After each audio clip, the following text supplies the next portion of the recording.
marksman ya. Tapi kalau lawannya fighter gold lane kayaknya agak susah tuh. Oke.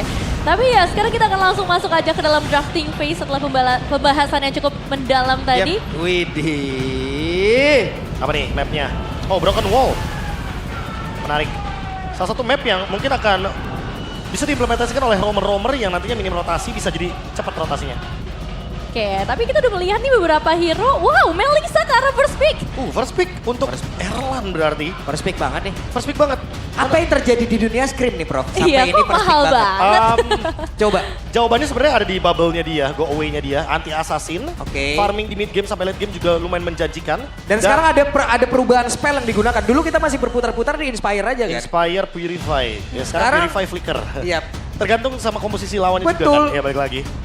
Bahkan Oke. kita melupakan Bahrats di sini, Belerik. Beberapa mungkin hero yang lagi-lagi superior banget di frontline. Tapi seperti biasa cari yang stabil dan bahkan melepaskan Hirara untuk Demon Kite. Iya, jadi sebenarnya meskipun anti assassin dari Melissanya nggak ngaruh ya. Dan Esmeralda yang sekarang justru jadi prioritas karena kayaknya emang hero XP lane nih udah mulai minim gak sih opsinya Prof KB?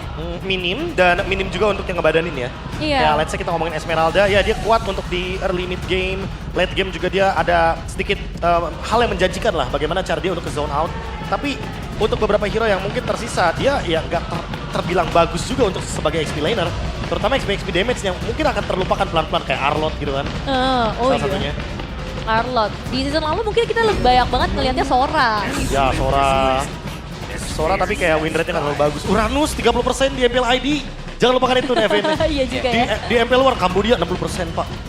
Filipina Beda sendiri 60%. Kita 30% Pak. 30%. Tapi ini menarik juga nih Eudora loh. Iya, pesona hero 2000 battle point. Tapi Ada-adanya ngacak-ngacak lane of Dance. win rate-nya masih bagus gak sih Eudora sekarang nih? Ya ada di 48%-an kalau nggak salah. Terakhir ya, di beberapa Oke. turnamen terakhir. Untuk Eudora sendiri emang situasional banget.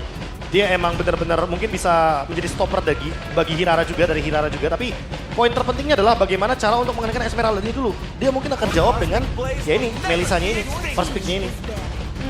Oke, dijawab Wow. dengan Cloud juga ya. Berarti untuk di arah gold lane-nya match up dengan Melissa nanti. Cloud sendiri pun ada perubahan sekarang Prof ya.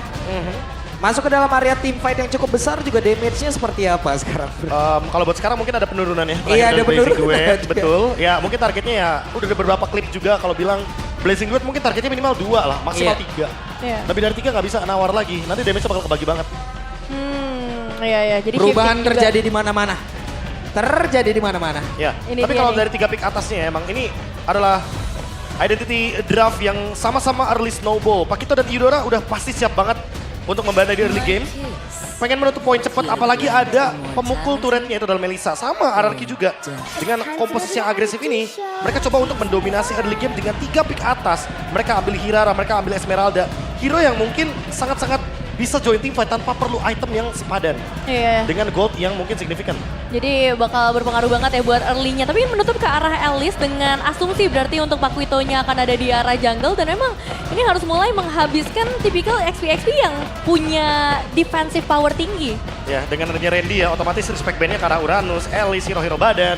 Hero-hero yang dia emang superior banget sebagai, ya bentuk kalkulasi juga. Karena dia emang paling suka untuk pakai hero-hero EXP badan. Adakah opsi lain? Nih, gue sedang membiasakan diri nih. Lagi nggak baca. Said, Hajirin, Arthur, Said, Hajirin, Arthur. Harus adaptasi juga kitanya ya. Iya, adaptasi juga. Oh iya pasti. Di semua season kita pasti adaptasi. Lihat bagaimana Coach Aldo dan juga bahkan Coach Adi sekarang juga udah ada heart rate-nya sendiri. Lagi ngedraft deg-degan teman-teman ya. Coach Aldo, sabar Coach Aldo. 128 ya. Apa tema kali ini berarti Pak Blum? Pemberontakan terhadap bracket kah mungkin? Atau klasmen? Gimana? Terakhir kali dia mereka ada di urutan ke-9. Mereka ingin menjadi penyamun, merampok poin-poin. Merampok poin-poin di awal musim. Mereka siap merampok poin-poin dari tiap tim yang ada. Ya itu yang menarik karena balik lagi apakah akan terjadi sebuah pemberontakan di sini dari klasmen sehingga klasmennya akan berubah total dibandingkan dengan musim lalu. Harusnya sih, tapi target mereka mengejar 8 klasmen ya. Karena di season lalu ini nggak terlalu baik untuk mereka. Waduh. Welcome Kadita, hero yang dari MSI WC kita selalu perbincangkan hangat. Iya. Eudora udah banyak banget apa. Sama loh first itemnya Genius One. Kenapa Kadita nggak muncul ya? Tapi akhirnya keluar nih Akhirnya sekarang. keluar. Thank you Coach Adi. Terima kasih ya sudah Thank you Coach membawakan Adi. hero Kadita ini. Tapi ya harus dijawab juga nih. Apakah butuh hero-hero yang bisa nge-open map juga dengan hadirnya Kadita? Enggak, ini di satu sisi juga bikin overthinking Melisanya loh. Melisanya kan ntar mau berubah lagi nih Prof. Gue mau Iya. pakai spell apa nih? Purify kah? Purify apa? Flicker. Sementara tim ngejar-ngejar rame juga nih yang lainnya. Nah makanya itu tujuannya first pick Melissa ya, dia ada go away. Jadi kalau misalkan dia selamat dari Purify atau Petrify-nya, Yep. dia masih bisa mundur ke belakang, dash out, go away. Wow. Dairat. Beleric, Dairat. Dairat, Pakito, Melissa. Ya ini adalah connection. Dairatnya akan build tank di XP lane. Karena Pakito punya burst yang tinggi sekali, sementara Dairat akan merontokkan semua physical defense. Apalagi seperti kita tahu, Honor Battlefield itu akan masuk ke run turnamen. Jadi, untuk pengurangan defense dari Dairat adalah 75%, bukan 60% lagi. Naik dia. Aduh. Esmeralda ya siap-siap aja bonyok di sini. Jadi dibongkar dulu. Bongkar dulu, Di habis itu open dulu. dia abrolin dadanya. Ambrol dadanya. Tapi ini ada bayang-bayang ke arah Tigreal loh kalau ngeliat dari Infinix yang digunakan ya. Nah ini juga Tigreal yang sempat kita perbincangkan juga. Atau bahkan diganti, hero badan. Ya Iya. tetap Tigreal. Karena mereka butuh counter setup juga nggak sih dengan hadirnya Beleric. Dan Ya. mereka juga butuh momen untuk nanti mengenakan ke arah cloud-nya. Draftnya langsung berbeda ya, identitasnya langsung berubah. Dimana Early Snowball masih di EVOS dengan komposisi yang simple, physical damage, burst, pukul pakai Pakito. Sementara untuk team fight itu sepertinya agak sedikit lebih unggul poinnya untuk RRQ. Karena mereka punya Tigreal, Iya. FVCC, bisa menciptakan satu momen. Dan jangan lupa kan Kadita, dia punya Breath of the Ocean. Dia bisa memberikan efek knock up airborne walaupun mungkin tidak selama dulu ya. Iya, Purify nggak sih? Ini emang harus benar-benar dibawain dengan banyaknya efek sisi kayak gitu. Tapi balik lagi, early power pun harus benar-benar diperhatikan oleh kedua belah tim. Membuat nyaman lagi untuk kedua belah jungler. Karena itu poin utama kita ya. Yep. Di hari ini melihat Albert versus Demon Kai. Oke. Dan sesaat lagi kita akan langsung menuju ke Land of dan menyaksikan bagaimana Derby Classic match pertama di EPL ID Season 18 akan dimulai. Jadi langsung saja EPL Arena mana suaranya.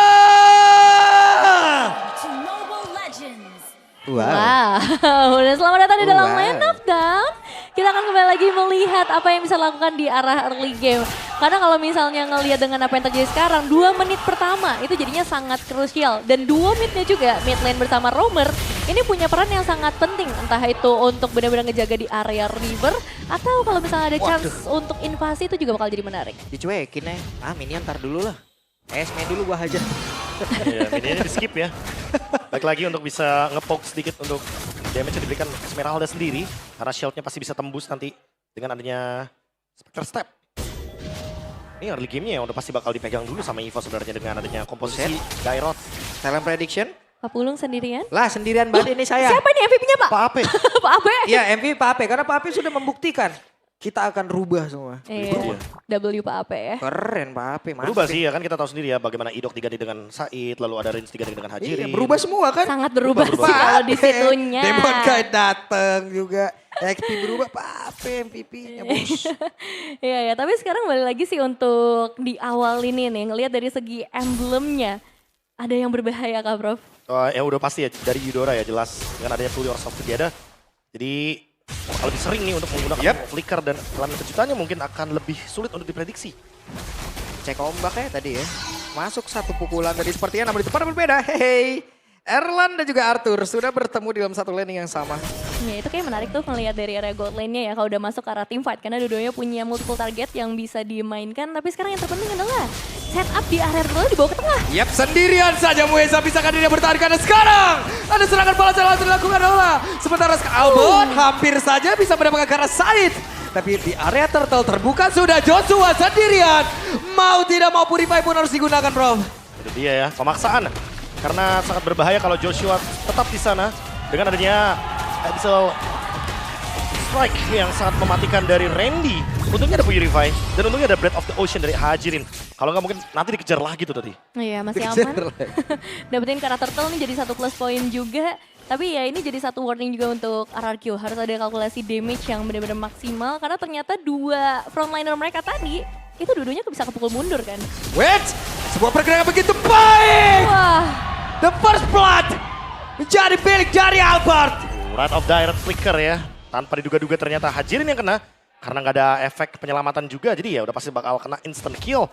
Dan hal tersebut mungkin bakal jadi positif karena balik lagi ya untuk ult cooldownnya nggak terlalu lama untuk Eudora sekarang. Itu dia assist pertama Mueza di EVOS ya.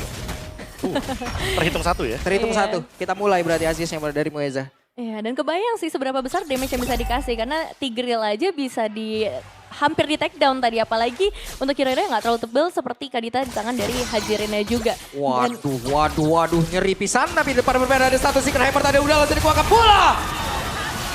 Mueza menjadi korban, Albert hadir, Albert mencoba untuk bisa mengantar timnya tapi Demon Kite. Mundur dulu, tenang dulu. Ya, nambahin status yang kayak Pak Pulung bilang tadi ya. 1 assist, 1 death. Buat Mueza. Lumayan, ada bonusnya juga. Dihitungin. Mueza dihitungin. Wah, ini- Aduh, sakit banget. Tapi masih bisa bertahan Arthur dengan satu blazing 260 sekarang. Demon Kite mencoba masuk, masih ada go away. Erlan aman. Wah, Aman banget buat Arthur juga ya. Karena ada gold shield turret, 35% defense tambahan atau damage reduction yang diberikan. Cuma aku ngeliatnya juga dari kedua belah jungle di sini nggak ada yang ragu untuk ikut ke arah team fight. Mau itu Pakuitonya, mau itu ke arah Hitaranya. Mereka bener-bener akan selalu ngikutin arus aja. Mau di mana nih ya? Kira-kira ada chance untuk mendapatkan poin eliminasi. Ya, karena lewat sungai akan lebih nyaman ya. Dengan adanya Broken Wolf. Apalagi ganking lewat pit dari Turtle. Otomatis akan memudahkan untuk early game mereka. Tempo juga masih dipegang seperti biasa karena eksplosif banget dengan adanya Pakito dan juga Eudora. Tapi arus sungai juga udah memanggil ke arah Turtle yang kedua. Nah, sekarang kayaknya bakal di-setup sama Anarchy dulu deh. Iya, mereka udah mulai pegang kendali sih di sekitar area turtle-nya memang. Tapi tetap harus aware dengan Wrath of Dryad. Yang kita tahu ini Bellric Flicker. Jadi kan ada banyak kejutan juga yang bisa diberikan. Dengan momentum yang sama halnya di tangan Tigreal. Ya, dan apa yang terjadi? Wrath of Dryad membuat sebuah perbedaan. Side down. Sementara pada berbeda. Coba lihat tadi pergerakan dari Hajirin. Masih gagal bisa mendapatkan lagi karena dari Albert. Tapi Hajirinnya sedikit terjebak. Ada flicker udah langsung dikeluarkan bola Randy. Satu yang terakhir. Randy mendapatkan point kill begitu berharga. Bahkan sekarang Randy jalan langsung saja ke zona di kanan. 2 player sekarang ke Randy. Sabar Randy. Sementara Joshua ada juga Demon Kite. Harus kabur. Wah, ini memutus pendapat kita tentang Randy yang biasanya bawa Waduh, tank. disetrum. Tapi Arthur dengan satu purifier dia miliki masih berhasil bertahan dengan Blazing dan udah langsung dikeluarkan bola. Bahkan sekarang saya hadir dengan menggunakan tadi Secret dan juga Implosion begitu baik, 2 player tumbang. Pertukaran yang terjadi, tapi keuntungan untuk siapa, Prof? Wah, keuntungan sih sebenarnya tetap untuk Anarchy sedikit ya tapi ya. Karena ada trade dari Arthur yang tetap tumbang di sana. Setidaknya pertukaran dari side-nya nggak yang sia-sia banget. Tetap dapetin beberapa momen kill juga. Tapi Erlan yang mungkin harus di-geng sekarang. Tetap tenang tadi Arthurnya, oke. Sekarang Erlan sendirian saja. Juara Maya Sonyu-nya langsung saja fokus. Mata gua di elu ya. Tenang, ada Madals ya. Padahal saya connect 2 lagi. Lengket lagi kan, agak susah untuk dihindarkan dan bisa bergeser juga. Ya setidaknya untuk outer turret di sini masih aman, berbeda dengan RRQ yang udah mulai kehilangan satu outer turret di area top lane tadi. Ya karena pola permainan 4-1 ini bisa dimainkan juga sama EVOS ya. Ada Dairot yang bisa connect bareng sama Melissa. Nanti mungkin Albertnya akan bermain split push. Tapi di luar itu semua ya, Prof. Drianwe diem-diem, Prof. Kang Setrum selalu ada hashtag, selalu ada follow up. Nah itu Dia tuh, ada Itu terus dia. dia tadi. itu yang paling penting ya buat mid laner sekarang ya. Kalau bisa jalannya jangan sendirian gitu kan. Jalannya bareng sama roamernya. Dengan tujuan kalau roamernya emang dapet momentum ya selalu ada follow up damage yang tadi mungkin Pak Pulung bilang. Apalagi Eudora sekarang kan mainnya area of evac. Dia nggak bisa sendirian juga jadinya. Nah iya, tadi trio midnya emang udah jalan banget di early, sekarang ditambahin pula dengan hadirnya di Randy yang ternyata bisa pegang sampai 3 player. 3 lah. Waduh, sakit banget. Hehehe. Oh. Randy sedikit terjebak tapi masih berhasil untuk bisa menyelamatkan diri. Mueza bagus banget Mueza. Positioningnya. Dijaga ya. Iya. Tapi kalau kayak gini, Prof, sebenarnya harus Mueza duluan atau Said duluan yang mulai di arah team fight? Wah kalau ngomongin yang mulai duluan ya udah pasti bakal di Muezanya dulu ya. Karena kalau misalkan side yang mulai duluan nanti bakal sulit banget untuk bisa melakukan counter setupnya. Mueza pasti bakal nutup lini belakangnya dengan Wrath of Dryad. Jadi Tigreal bisa merespon ya, lebih ke arah menjawab. Dan sekarang kita bakal melihat lagi untuk setup di arah turtle selanjutnya. Sekarang pastinya agak bergeser nih, EVOS. Mereka pegang hampir setengah lapangan di area turtle dan Randy. Langsung cek.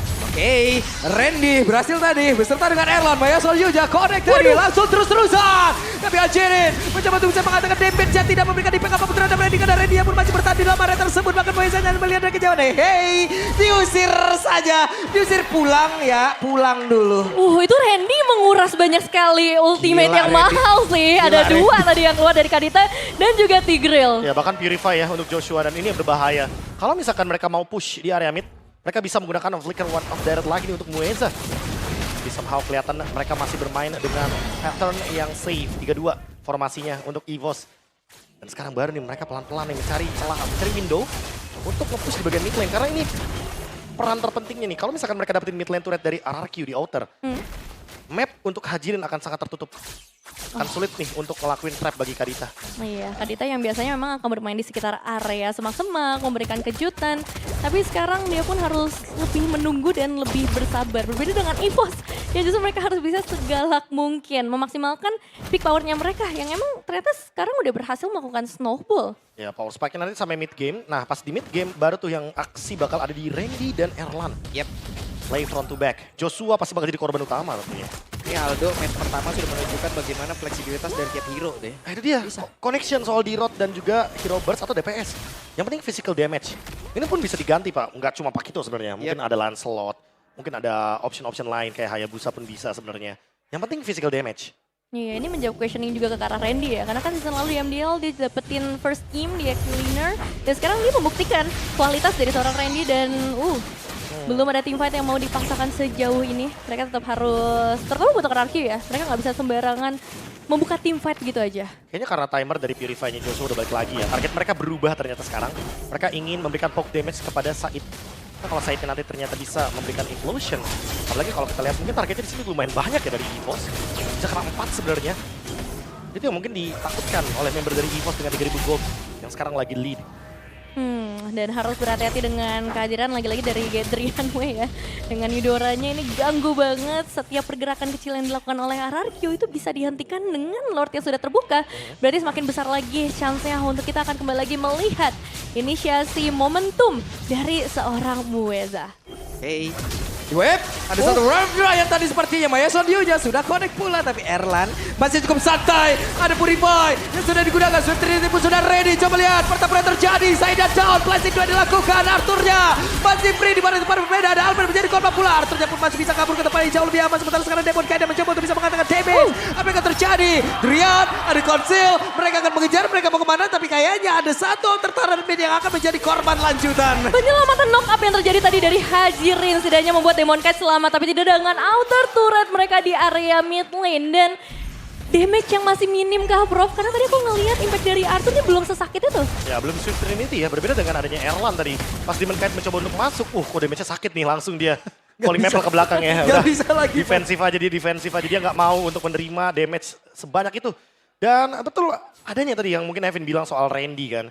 Biasanya dia bawain hero-hero yang berbeda. Sekarang pendekatannya lebih ke main kombinasi kan. Ya balik lagi Randy di depan, Erlan di belakang, selama ada Purify, semuanya aman. Yep. Dan yang gue lihat yang apa yang dilakukan oleh RRQ sekarang hanya reaktif aja, Bro. Ya.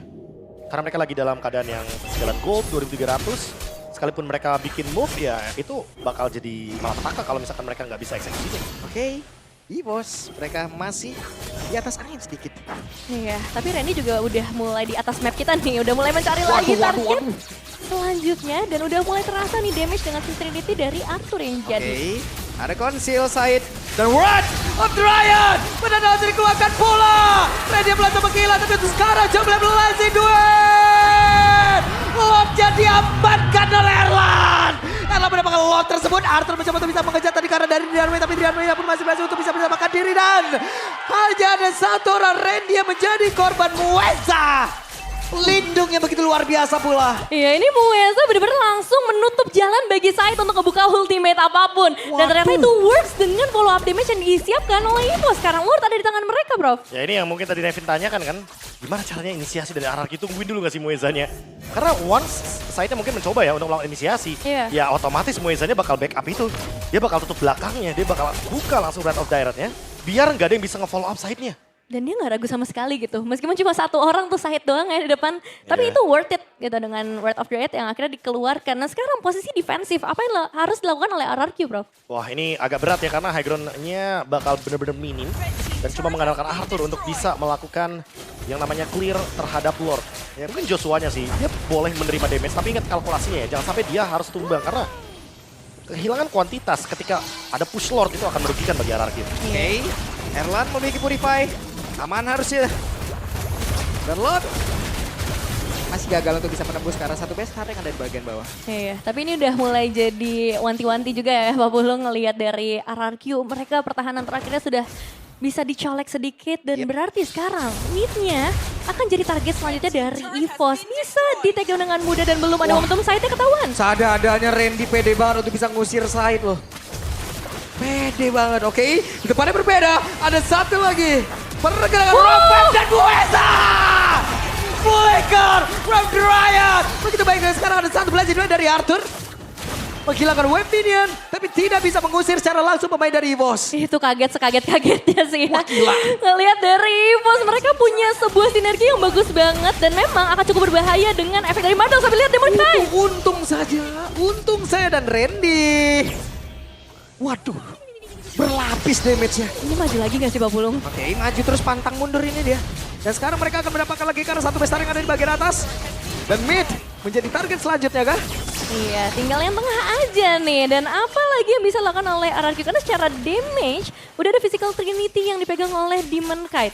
Tapi yang masih jadi pertanyaan sih, ini caranya gimana Prof? Untuk bener-bener bikin momen bersama Tigreal ya? Wah, udah agak berat ya kalau buat sekarang. Tinggal menunggu bagaimana Arthur mungkin yang bisa membalikkan keadaan dengan Blazing Duet. Wind of Nature, targetnya mungkin akan ke arah Erlan. Tapi Erlannya juga udah punya Wind of Nature masalah utamanya. Dan juga Warrior Boots. Next mungkin ya balik lagi fight-nya bakal ada di area Lord. Kalau Lordnya bisa minimal lah dapetin vision dulu dari Lordnya. Itu udah nguntungin banget buat RRQ. Karena chance untuk mereka mendapatkan pencuriannya masih ada dari Demon Kite. Tapi kalau sampai untuk mengintip darah Lord aja nggak bisa, wah ini bakal jadi free Lord. Ya RRQ harus ngelakuin defense dulu. Oke, ini Melissa kalau Malvigannya jadi aja. Untouchable dia udah. Menurut gua Full ya. item ya. Iya. Mau dihajar kah? Disetrum dihabisin dan sekarang Drian mencoba tadi untuk flicker. Dan berhasil. Hajiri mendapatkan satu orang. Yang sangat berharga pula dari EVOS. Di depan berbeda Randy mengusir side. Wah, flickernya ketahuan ya tadi langsung digas aja sama Hajirin. Dan sekarang kembali lagi membuka kesempatan buat RRQ. Entah itu menculik player, entah itu menculik ke arah Lordnya juga. Yang sekarang jadi lebih possible buat mereka. Kalau tadi mungkin chance-nya jadi kecil banget, tapi sekarang dengan hilangnya Drianway, ini kesempatan untuk mereka. Wah, tapi agak sulit ya karena di bagian top lane lihat minionnya bertumpuk, minionnya banyak banget. Dari EVOS mereka akan terus melakukan push di bagian top lane. Yep. Mereka tahan. Ini baru mau diadu nih kayaknya. Oke, Mueza punya flicker. Akan seperti apa lagi momentum yang bisa dia ciptakan karena depan berbeda lagi. Albert sendirian saja, Arthur langsung ditampol. Dan sekarang ada aksi balasan dilakukan oleh Arthur. Walaupun tadi WWN udah langsung keluarkan pula siapa yang akan tumbang. Tapi tidak ditumbang sejauh ini. Randy sendirian. Randy gak banyak lagi SP dalam tubuhnya. Dan Randy harus pulang dulu. Ya, masih ada flicker ya untungnya tadi di tangannya. Said pun tadi udah menciptakan sebuah Immortal yang setidaknya bisa menjadi penjaga tambahan. Wah. Tapi ini dia Lord untuk EVOS. Ya mungkin tadi kalau out of camera ya, mungkin Randy-nya lagi ngezoning 3 pemain sekaligus. Sementara tadi kenapa Blazing Duet-nya nggak terlalu maksimal ke Albert? Albertnya heavy left punch. Ketika dia lagi dalam keadaan champ stamp dan juga dia punya Winter Crown. Jadi nggak bakal mudah untuk menumbangkan Albert ketika ya cuma Arthur sendirian tadi. Butuh bantuan lagi. Dan emang pertandingan yang menarik dari Albert dan juga Arthur. 1v1 di area mid. Nah, kita tahu ya mereka adalah salah satu duo yang ya, menarik perhatian banyak orang juga salah satunya. Tapi ya kembali lagi ke Lord yang sekarang lagi... Oke, langsung di-crack away pisan. Dan sekarang Randy memakan begitu banyak soul skill. Dan Erlan, untung saja Joshua masih berhasil menyamakan diri. Madals dilemparkan di depan beda. What happened? Oke, tidak ada sang jungler Demonka sudah hilang sementara Lordnya sedang dalam perjalanan menuju ke arah base utama EVOS. Akankah mereka menyelesaikan game pertama di Derby Classic? Oke, Lord sudah hadir. Lord sudah bertamu. Dan ini apa yang akan terjadi karena tadi Blazing Duet pun tidak akan memberikan impact apapun dan game yang pertama menjadi milik dari EVOS. Sama Chan kembali lagi mengaum di map pembuka mereka. Dengan banyaknya kejutan yang mereka berikan, terutama dari Mueza. Wrath of the Riot yang sangat mematikan, disertai dengan sebuah flicker. Hal itu belum bisa terjawab, dan bahkan Melissa first pick ini sangat worth it. Gak ada yang bisa menjangkau sama sekali dengan 0 death untuk seorang Erlan. Itu dia. First pick tanpa ragu ya ternyata ya. Emang anti assassin. Bisa pakai Purify juga. Dan sebenarnya tadi kalau misalkan Pak Pulung juga pertanyakan kenapa Demon Kite di belakang mungkin tujuannya pengen nge-cut dan karena udah banyak banget yang low HP. Tapi balik lagi pembelian Immortal, laris manis. Langsung masuk ke shop semuanya. Ganti Immortal, kita mau push. Dan Demon Kite yang terjebak di sini. Sebuah percobaan ya. Percobaan terakhir lah. Yang bisa dilakukan oleh Demon Kite, tapi siapa sangka tadi masih ada yang menjaga juga di belakang bro. Jadi dia. penjagaannya pun nggak terlalu ini ya, nggak terlalu yang menyebar gitu loh. Masih grouping, masih berempat gitu. Yang sendirian Erlan di depan, dia ngusir pakai go away, dia usir pakai models. Ayo, dari sini nih momentumnya kan. Lihat Erlan jauh banget di sana. Iya. Masa 3 orang juga tadi menjaga wave minion biar aman kan? Kan Iya. lagi pawai tadi tuh. Pawai, ya.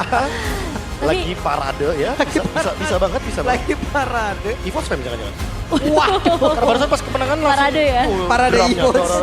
semua. Tapi ya itu mungkin sebuah percobaan terakhir ya yang ingin dilakukan oleh RRQ karena kalaupun tadi benar-benar full defensif, mereka juga nggak punya clear power yang benar-benar sekuat itu. Ya, karena pendekatan untuk tadi kan dari draft identity-nya aja beda. Iya. Emang draft kanan, draft RRQ itu identik banget buat team fight. Iya. Masalah utamanya buat ngomongin clear wave segala macamnya, ya mungkin akan ada hero yang lebih baik. Kalau kita ngomongin Kadita, mereka harus menangin map vision.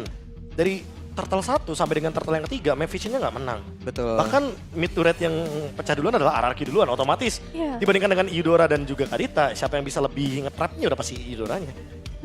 Tapi pemilihan Kadita di dalam game ini tuh sebenarnya sesuai nggak sih kalau ngeliat komposisinya? Ini tuh bagus nih buat Kadita. Masih belum terlalu bisa dibilang bagus karena ya betul yang kayak Paplu bilang di awal, open mapnya minim, Esmeralda doang. Masa Esmeraldanya ketemu sama Dirot dan Pakito nih. Mungkin kalau let's say Esmeraldanya ketemu sama Uranus, kayak masih fine. Esmeralda ketemu sama Elis ya masih cuma pok-pok doang. Karena hal yang begitu bagus juga dilakukan antara Randy dan juga Mueza loh. Iya itu. Said nggak bisa Serem ngapa-ngapain. juga Ya. sih. Karena dijagain sama Mueza terus. Mueza ini menjadi bayang-bayang deh, pasti banget loh tadi. Nah Iya. makanya coba bayangin kalau misalkan inisiasinya selalu dimulai dari Said, udah pasti belakangnya tutup semua pak. Iya kan, jadi kebuang resource-nya dari Muezanya pasti bakal ke belakang, jadi trade aja.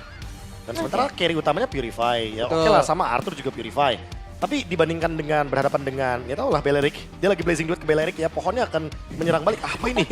Wow. Tusuk nih. Terima kasih. Durinya tajam nih, durinya tajam. Ya loh, ini benar-benar bisa ngejaga semua damage dealer lah ya, termasuk dengan Erlan. Dia nggak kesentuh sama sekali, tapi impact-nya kan tetap bisa kerasa banget ya. Apakah memang nggak ada yang bisa ngejangkau ke arah Erlan di game ini? Ya itu tadi sih yang mungkin menjadi permasalahan ya. Karena emang nggak ada yang bisa nyentuh Erlan, hero-hero juga terbatas. Sekalipun Kadita bisa, nggak nemu angle-nya. Nggak nemu angle-nya. Sulit. Dan siapa ke MVP? MVP. Ayo. MVP. Kalau aku sih jujur ya Randy sih. Randy sih Randy, kalau aku kayaknya. Randy. Pilihan keduanya mungkin Mueza ya bisa sih. Randy si petarung nih ya. Petarung harusnya. Petarung dan benar. Randy kah? Karena sekarang kamera langsung close up karena dari Randy. MVP. Ya, selamat datang kembali ya Randy di Welcome panggung back. MPL ID dengan langsung ngebuka gamenya MVP didapatkan 3 kill, 2 death dan 3 assist, tapi kalian harus lihat gamenya sih betapa impactfulnya dia ya. mungkin banyak bertanya kayak, oh ini MVP-nya harusnya Erlan dan segala macam. Lihat gimana caranya Erlan bisa mendapatkan free space sebanyak itu. Ketika emang kita lihat sendiri juga untuk main direct tank, itu nggak semuanya tuh bisa eksekusi dengan manis sebenarnya. Dan Randy, one of a kind, ternyata dia salah satu yang sangat-sangat, ya baik dari segi targeting, dari segi bagaimana cara dia memainkan untuk Spectre Step-nya. Karena balik lagi, Spectre Step ini adalah salah satu skill yang sangat krusial, dan kalau misalkan dia salah target aja, udah pasti bakal sulit untuk bisa nge-follow up-nya. Menghancurkan physical defense dari lawan ketika emang punya Pakito, punya Melissa, ini sangat terbantu sekali tentunya untuk Albert dan Erlan ketika dia nge-deal damage. Ada 2 ya sumber damage physicalnya, berarti tinggal pilih siapa duluan. Dan ini terlihat juga ya bagaimana dari teman-teman RRQ, mereka udah coba banyak hal. Mereka coba juga untuk Arthur ngedeliver damage, tapi ternyata ketika dibandingkan ini masih kerasa banget gap atau perbedaannya. Iya, gap damage-nya jauh banget. Itu yang mau kita bilang ya, gap damage-nya karena balik lagi Erlannya menguasai sekali landing-nya. Betul. Ditambah ya Randy-nya juga mensupply, ayo nih, rontok nih armornya dipukulin, basic attack ya kan. Ya, ini juga mungkin menjawab pertanyaan ya, kenapa Melissa sekarang build-nya Swift Trinity. Karena emang untuk bermain front to back, apalagi ya kita di tim, let's say ya, di POV EVOS, kita punya hero nih, penghancur physical defense. Ya udah, mainnya dari depan aja, nggak perlu yang kayak harus nge-flank ke belakang, gimana-gimana. Iya, nikmati aja ya dari depan satu-satu. Ada Belric juga kan. Dan ya secara finishing ini udah ketinggalan kuantitas. Terus juga tadi sempat kita bahas untuk hero-heronya memang nggak terlalu compatible ya untuk nge-clear ke arah wave ataupun ke arah lordnya. Dan ini dia Hasilnya 16 menit 51 detik saja yang dibutuhkan oleh EVOS. Lumayan molor ya dari target utamanya untuk menang lebih cepat. Ya berdasarkan tadi yang kita lihat dari draft identity-nya sebenarnya Iya. mungkin kalau dibilang terlalu molor ya 2 menit lah Nevin. 2 menit ya? 2 menit Biasa lah, 14 2 menit nih udah bisa harusnya. Iya, so far kayak ya masih sesuai dengan draft identity yang tadi kita munculkan juga Pak Pulung, bahwa emang EVOS akan eksplosif dengan early game, sementara RRQ akan memanfaatkan momen team fight, mereka akan memanfaatkan one momentum dari implosion, dan sayangnya momen tersebut tidak terjadi sebenarnya. Ini benar-benar bersih banget sih. Ya, Lordnya dapat semua, turtle Dapat. dapat semua. Ya, dan ini- juga kontrol mapnya itu loh. Nah. Itu loh. kalau itu dari poin draft tadi, aku juga udah bisa menyimpulkan bahwa ya sebenarnya let's say kalau kita ngomongin poin ya, ini by data yang kita punya aja, kendali mapnya itu EVOS 7,5 poinnya Pak. Sementara untuk RRQ itu 5,9. Kenapa? Betul. Karena cuma berharap kepada Joshua. Iya. Nah masalahnya Joshua-nya sekarang diobok-obok. Karena ada D-Rod dan juga Pakito Pak. Gak salah sih. Joshua gak bisa maju. Gak nyanyi Dingin, diobok-obok Dia lagi. sekalinya maju dia malah dinyanyi. Diobok-obok. Makanya Akhirnya dia- dingin-dingin Dimandiin. nanti masuk RRQ. Tuh. Bener. Masuk Benar, RRQ. Joshua masuk RRQ. Masuk RRQ bener. Itu poin terutamanya ya. Tapi itu juga yang mungkin menjadi kendala teman-teman. Ketika kita punya Esmeralda di tim, lawannya adalah D-Rod. Begitu. Iya. Muncul di map dikit, dedak. Kena dah. Iya ya, ini ternyata tidak sesuai dengan ekspektasi yang dibawakan oleh RRQ juga. Damage taken-nya tinggi banget sih emang untuk Joshua dan juga Said. Tapi damage dealt-nya ini juga ternyata nggak bisa terlalu maksimal. Lihat, Betul. Errol 94.000 Pak. Shit. Nih kita mau lihat lagi nih bagaimana perolehan dari gol per menit mereka dan juga hal-hal lainnya. Sandback-nya siapa lagi? Wey, best wingman-nya. Wah. Mueza. Kalau Rizky udah pasti ya. Ya dia dari tadi farming dan segala macam juga, tapi best wingman-nya ada di Mueza juga. Peran penting untuk bisa menutup semua lini belakangnya juga, dan the carry-nya ternyata datang dari Erlan karena emang ya balik lagi tadi supply damage-nya kan banyak tuh. Dan itu Joshua 5,9% kendali map yang tadi mungkin kita perbincangkan. Cuma dia yang kendali mapnya, dia yang buka map ya pasti dia yang terima damage. Tapi dia sudah menjalankan bagaimana hakikat job desk-nya loh. Tugasnya sih Udah ya, sesuai, udah job sesuai. desk-nya bagus nih. Iya, dingin-dingin dipukulin katanya. Bukan dimandiin lagi ya. Bener-bener habis 195.000. Ya, Ya itu terlalu dalam sih emang damage. Dalam banget itu. Bayangin ini bisa 200.000 loh kalau misalkan let's say kita ngeliat Lord Evolve gitu kan. Iya ya. Iya. Sendirian nih masalahnya. Sendirian soalnya. Sendirian loh. Ya tadi let's say Said deh yang ngebadanin. Gak bisa, Said udah pasti bakal langsung menerima damage yang tinggi sekali. Iya, karena udah